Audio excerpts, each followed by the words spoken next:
Come one, come all. All right. My name is Karim, and I'm going to talk to you today about how to build a mobile apps business and not suck. This is why you should listen to me. I'm educated. I got my computer science degree from UC Santa Barbara. Back then, it was still a party school. Now it actually has a really good reputation in their computer science department.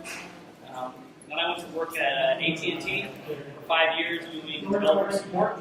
Basically, I helped other developers create apps for AT&T devices. And then I got bored. I thought maybe there's more to life than being a software developer. And so I went to University of Florida, got my MBA. Boy, was I wrong. Software development is everything in life. Anyway, when Android hit the market in 2008, 2009, I dropped AT&T. I became a hardcore Android developer. I worked for a few different companies here in LA. I started with Move Music. They're an all-you-can-eat subscription music service, competes with Pandora, Spotify. Then I went to Fandango, where I built out their Android experience on phones and tablets. Then I went to Beachbody, and I built their P90X. Beachbody was the first place I had a lead Android engineering job. But that's a lot. This is why you should really listen to me. Just like you all, I think, I have an entrepreneurial itch. And I've been, I either started or was an early employee at a few different pretty legit startups, I think. The first one was iBooze. iBooze.com was an instant online alcohol delivery business. I started in Seattle. Basically, you ordered online and we delivered booze to your doorstep within an hour. I also started a company called Social Tag here in LA. We were an event networking platform. We coined ourselves the LinkedIn for events. We were kind of a cross between LinkedIn and Eventbrite. Then I joined Tinder. Tinder hired me to be their head of Android, and I built out their Android experience, and I led their Android department for a while. And then most recently, I joined Coffee Meets Bagel. They're up in San Francisco for the same reason, to build out their Android experience. And I don't know why this is happening. We were just on Shark Tank. These are the three founders of Coffee Meets Bagel. And Mark Cuban offered us $30 million for the business, and we turned him down. But this is why you're here. This is why it matters. You might say, Kareem, I'm here because I want to build out a mobile experience. I'm passionate about mobile. I want to make people's lives easier. I want to make something that makes it more useful. But the reality is, it's a huge market. We all know it's a huge market, $11 billion. And in the next couple of years, that's expected to double to almost $25 billion. And who's making all that money? Well, probably Apple and Google, but I still think there's a lot of money for all of us to be made in this industry. 2015 is supposed to be the year of mobile payments. Personally, I think that we still have a couple years to go before mobile payments are really ubiquitous. But the point is that there's plenty of money to be made here. But really, what are we all fighting for in this industry as mobile developers? I'm going to run some numbers by you. There's over 1 billion apps in the App Store.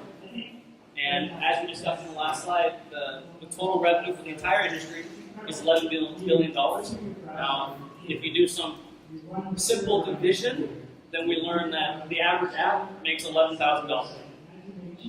I was doing some other research recently into where to find cheap developers around the world. And you can actually find a cheap developer in Vietnam. They have some of the cheapest developers in the world. And the average software developer in Vietnam costs $12,000. So with the revenue from your mobile app, you can hire a below average software developer in Vietnam.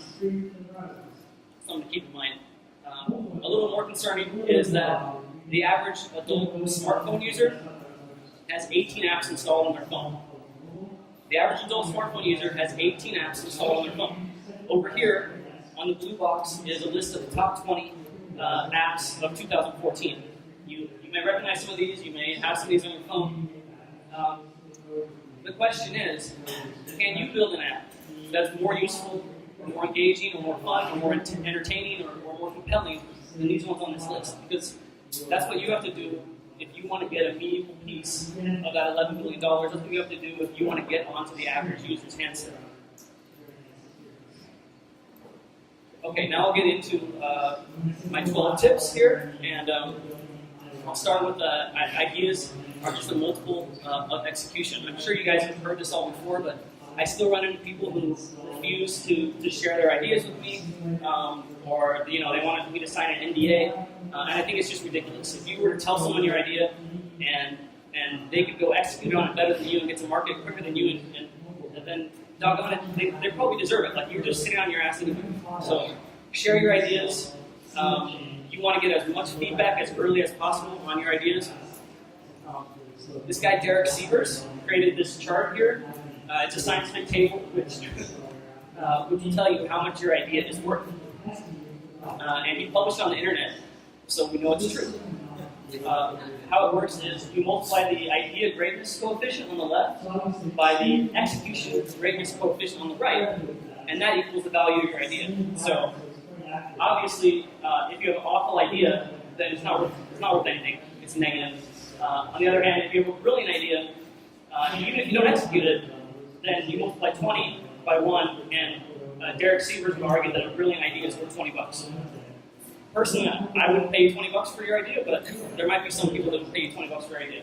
And then on the other end of the spectrum, of course, if you have a brilliant idea with brilliant execution, then your idea could be worth hundreds of millions or maybe billions of dollars. Number 2, make your idea matter. Your idea should matter a lot to you. It should be very important to you. You should be passionate about it.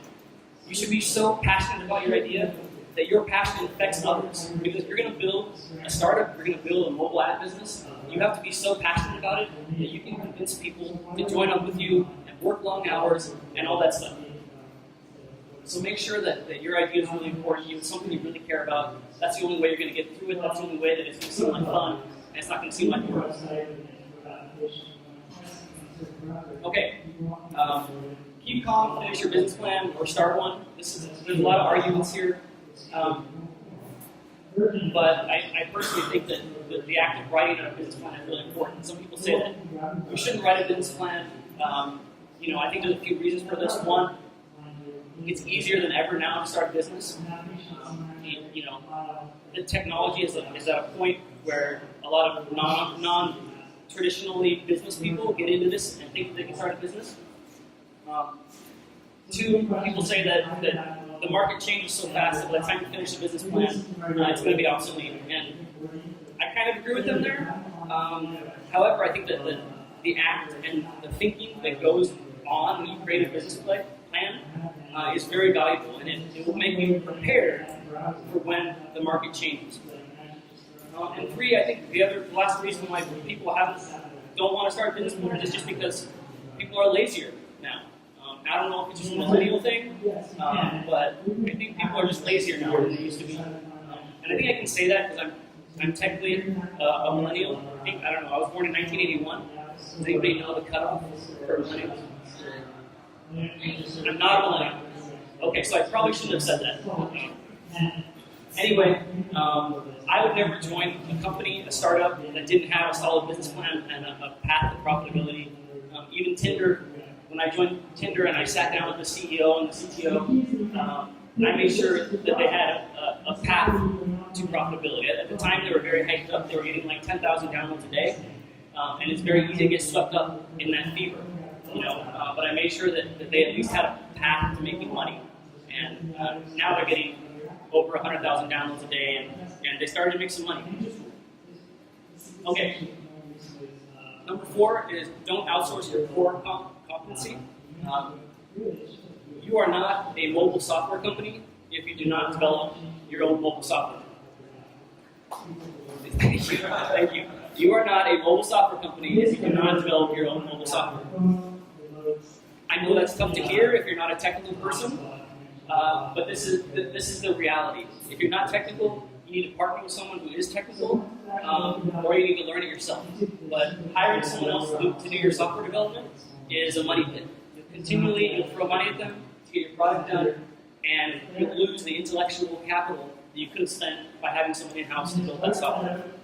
So if you're desperate, I understand, go hire someone to do your development, but make a plan for as soon as possible to get that in-house.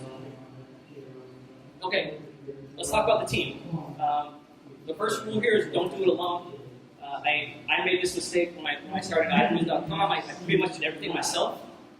This was before smartphones, so we just had a website, but I did everything from operations to technology. And in the end, it ended up biting me in the ass because I couldn't keep track of every facet of the business. And I'll tell you exactly why I just failed in a little bit. But secondly here, bringing on people to your business is probably the most important thing about building a business is hiring the right people. And the first thing I recommend here is to hire for passion. You want to hire people that are passionate about your industry and passionate about your company and your product and passionate about their jobs. Because you probably won't be able to pay them as much as they could go get working for some corporation or something. So you want to make sure they're passionate. And secondly, hire doers. When I started Social Tag, at our peak, we had 10 employees and a few interns, and I thought, this is really great. I brought on all these people, and they're all passionate about my mission and my vision. Our mission was to make networking so easy that you don't even have to think about it. And I had a group of a dozen people that were really bought into that mission and that vision. But it turns out one of the reasons we failed at Social Tech was because I didn't have enough doers. I had a lot of people who were passionate about the company, but I didn't have enough people who would sit down and do the work. And that's important to have those people. This is a meme from 9gag.com, and I think it's meant to be applied to group projects at school, but it applies very much to the real world also. Of course, you have the guy, you have the people who do all the work. You have the idiots who don't really know what's going on. You should fire these people as soon as possible. You have the people who say they're going to help, but they never actually do anything. And then you have the people who sign up, and disappear, and then show up at the end and demand a piece of the pie that they didn't help make. And I've run across all these people at every single startup I've been at. Okay, on to a lighter topic, design. This, of course, is the prince of modern software design, Johnny Ive. He's now the head of design at Apple. And he says, design is the most immediate, the most explicit way of defining what products become in people's minds. Think about it for a second. Which products or services have you used recently and you were like, wow, this product is amazing? Anybody name one off the top of their head? Okay, I recently picked up the Android Expedia app for the first time. I thought, wow, this thing is beautiful, full screen images, awesome animations, beautiful transitions. It really wowed me. And why is that? It's because it's visual, and 90% of the information that we process in our brains is visual. And that's one of the reasons design is so important. This, of course, is the king of modern software design, Steve Jobs. God bless his soul.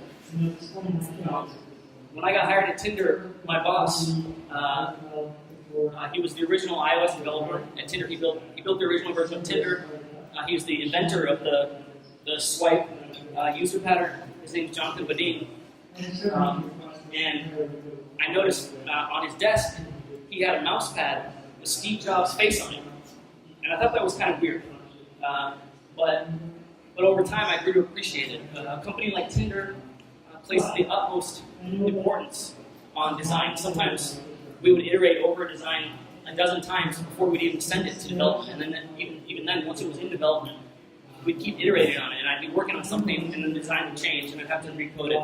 I'm not saying that's the best way to develop software, but in today's market, you can't just have a brilliant idea and brilliant execution.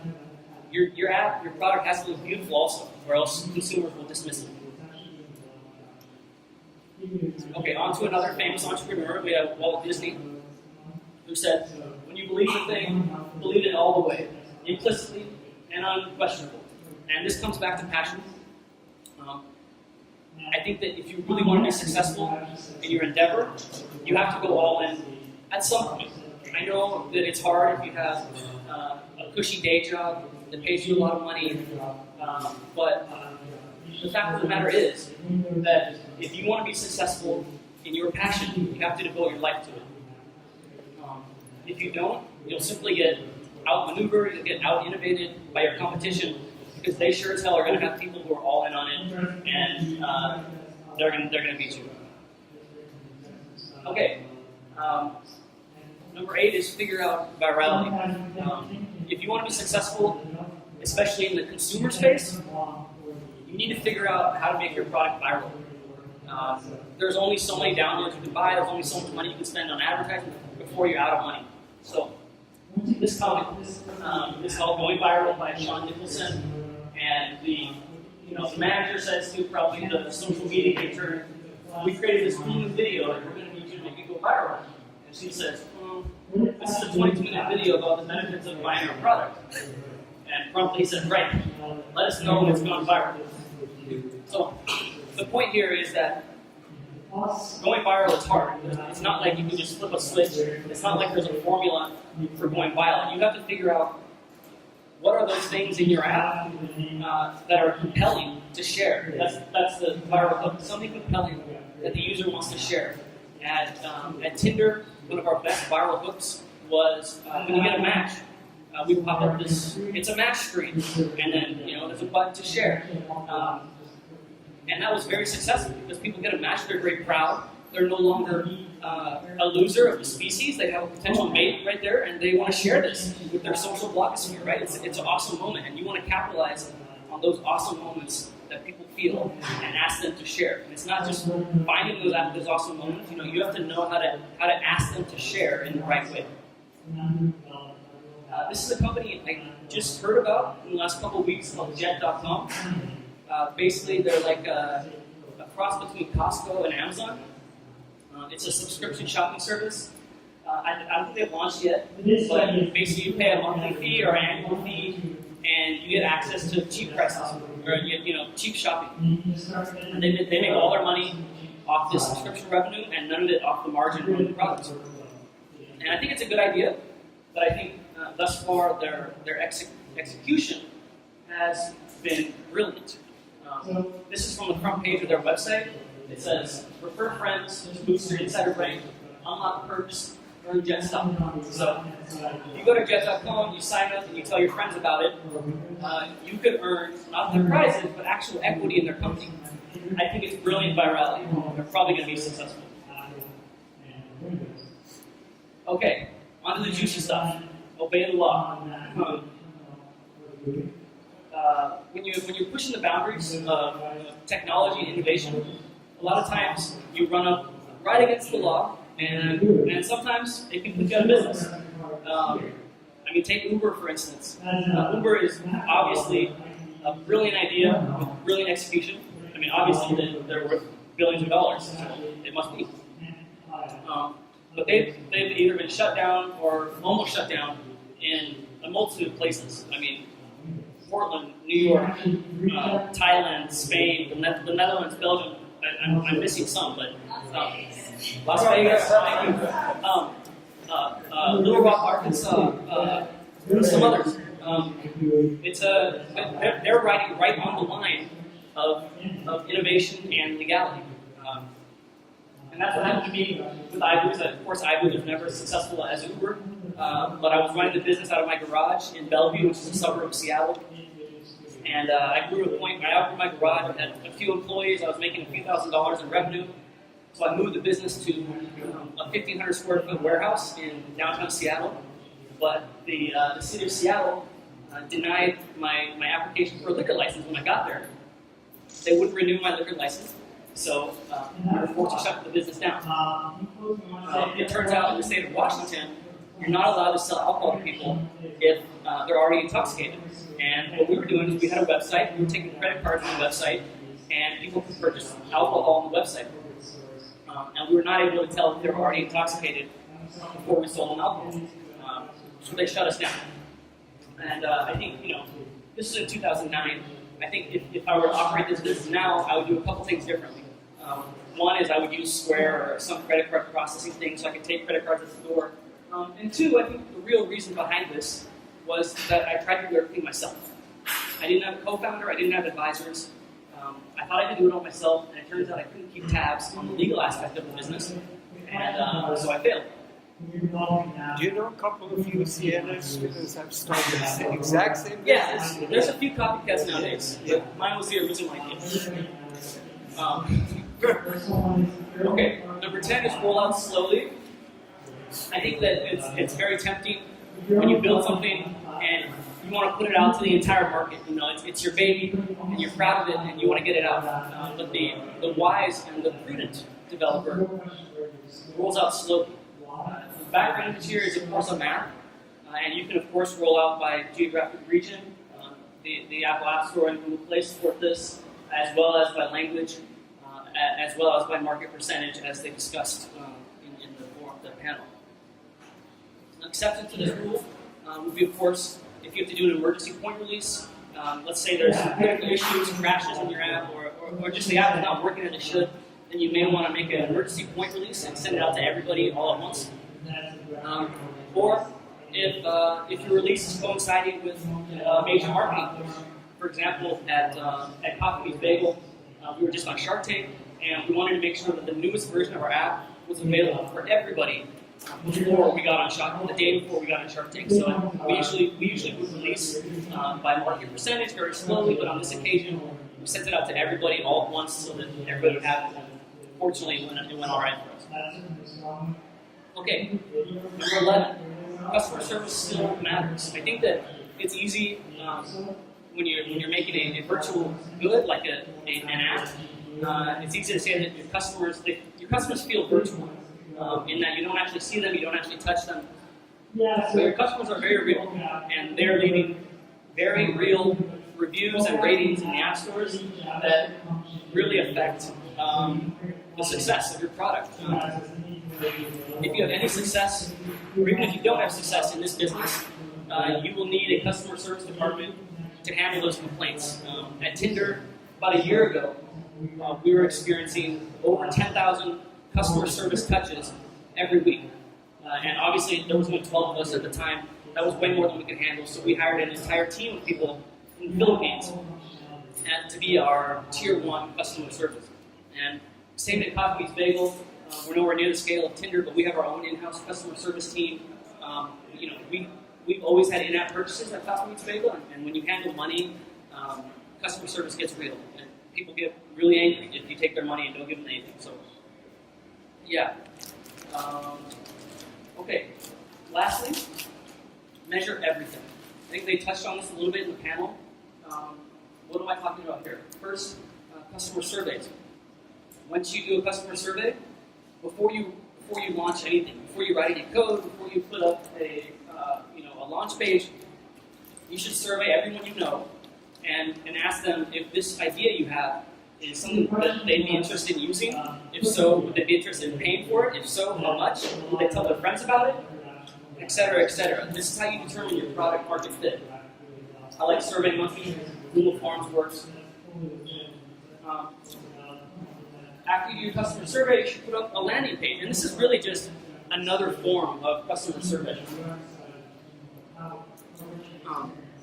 The landing page, and you should also do this before you build anything. You should put up a landing page to gauge people's interest.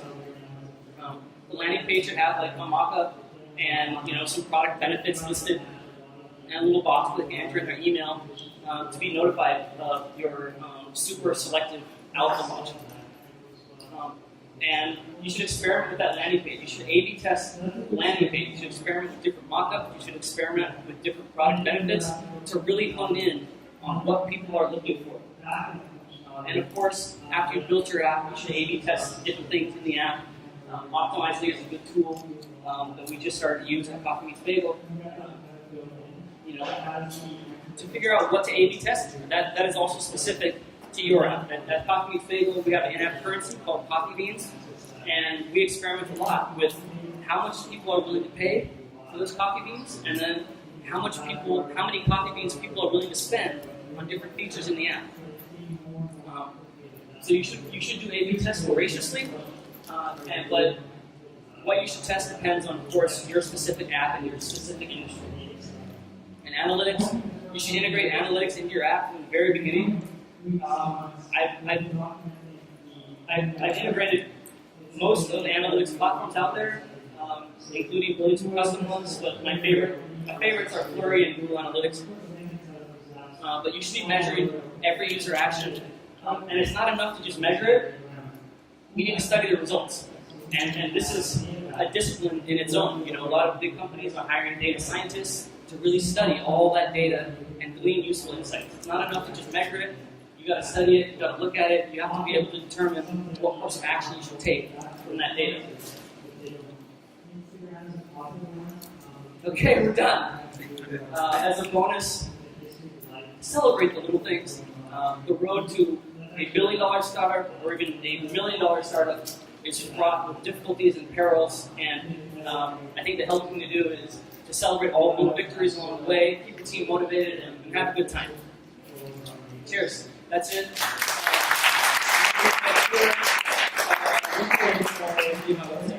I'll take any questions now if anybody has them. Yeah. Do you have to be a software engineer to be successful? The question was, do you have to be a software engineer to be successful? No, you don't. Neither of the founders of my last two startups were software engineers. The founders of Coffee Meets Bagel, they're all sisters. Two of them were twins. They both went to business school. They're business people. They're super smart business people. The founder of Tinder, Sean Rad, the CEO. He's self-taught. Self-taught. What? As a software. No, Sean Rad does not do software. Sean Rad is a product guy. Sean Rad is a marketing guy, and above all else, he's a charismatic leader. But no, you don't need to be a software person. But if you don't have the technical skills, you need to be able to partner with people that do. Yeah. So, what would you say to people who are afraid that if they build a landing page and try to get people to sign up and subscribe to it, that other people will get ideas build it faster? Yeah, I would say the question was, what would you say to people who are worried that if they build a landing page and they get people to subscribe to it, that somebody might steal their idea? Well, as I can go back to my first point about ideas, and it's all about the execution. I don't think you should be worried about people stealing your idea. If you already got up a landing page, and you're already farther ahead than they are, and if someone sees your landing page and it's like, wow, that's a great idea, I'm going to steal that and I'm going to do it better than you, they can do that at any time. They could have done that after you launch your app. It's not something you should worry about. It's just a waste of time. Yeah. So when I was going, the question was, have I ever participated in any accelerators or incubators? When I was running Social Tag, we tried to get into Howard Marks accelerator here in LA. I forget what it's called, but anyways, we didn't get in. For us, see, one of the major problems with Social Tag was that I had a team of 10 people who all either had day jobs or they were going to school, or they were working on another startup, and they were trying to work on Social Tag at nights and weekends. So we were all dependent on something else besides Social Tag, which was supposedly our passion. And number one, accelerators don't like that. Number two, they don't. Number two, the amount of money that an accelerator is going to give you is not going to replace the salary that you're earning at Tinder, Coffee Meets Bagel, or Beachbody, or whoever. So it was a big dilemma. Like I wanted to take that leap, but I couldn't do it with an accelerator. I was looking for venture funding or angel funding. We never got it, so we shut down. Yeah. Did you have in mind a particular user for your app or service that you really try to narrow down and kind of strategy? So the question is, should you have in mind a particular type of user and exclude other people? I think you should. In terms of your marketing, you should always have a set of marketing personas.